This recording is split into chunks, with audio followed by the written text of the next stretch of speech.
Bonjour frères et sœurs et merci de votre fidélité. Des croix, il y en a partout, au sommet des clochers, au carrefour des chemins, au sommet des montagnes, sur le mur de nos maisons, autour de nos cous. Mais il a fallu du temps avant que les chrétiens adoptent la croix comme le signe de leur foi. La croix a d'abord été considérée comme un signe infamant que les Romains réservaient aux condamnés et aux esclaves. Ce supplice visait à exposer et humilier la personne publiquement et à dissuader par la peur. La croix était alors synonyme de honte et de mort atroce. C'est pourquoi on préférait représenter le Seigneur sous les traits du bon pasteur ou encore sous le sigle du poisson, ictus en grec, signifiant Jésus-Christ, Fils du Dieu Sauveur.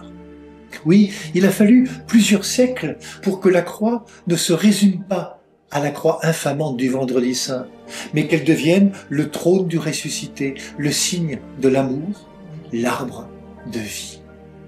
Peu à peu, les chrétiens ont pris conscience que c'est la mort et la résurrection qui fondaient leur foi. Certainement pas la mort seule, mais la mort et la résurrection. On se souvient de cette parole de l'apôtre Paul aux Corinthiens.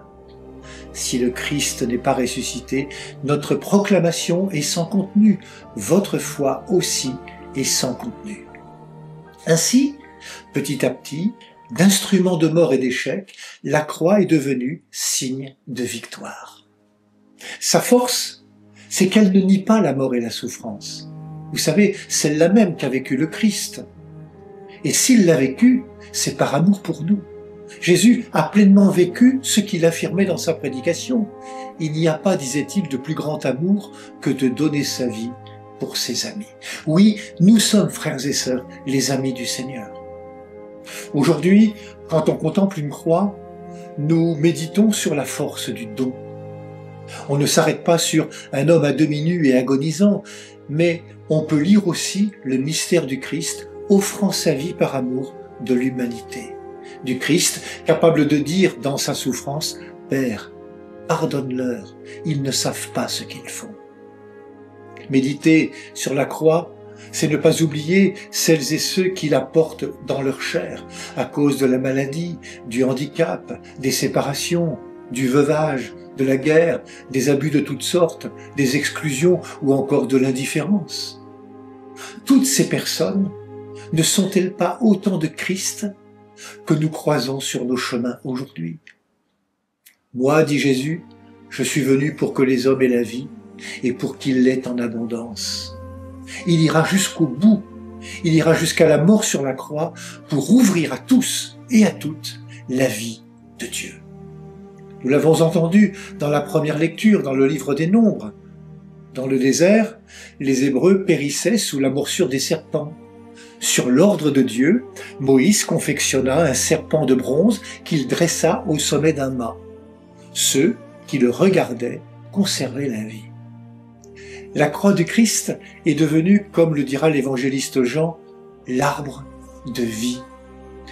De même que le serpent de bronze fut élevé par Moïse dans le désert, ainsi faut-il que le Fils de l'homme soit élevé, afin que tout homme qui croit obtienne par lui la vie éternelle.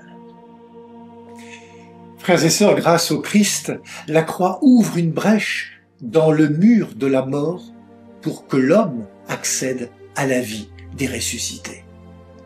Comme l'a écrit Dietrich Bonhoeffer, un pasteur luthérien, théologien et résistant allemand qui s'est opposé au nazisme, là où se tient la croix, la résurrection est proche.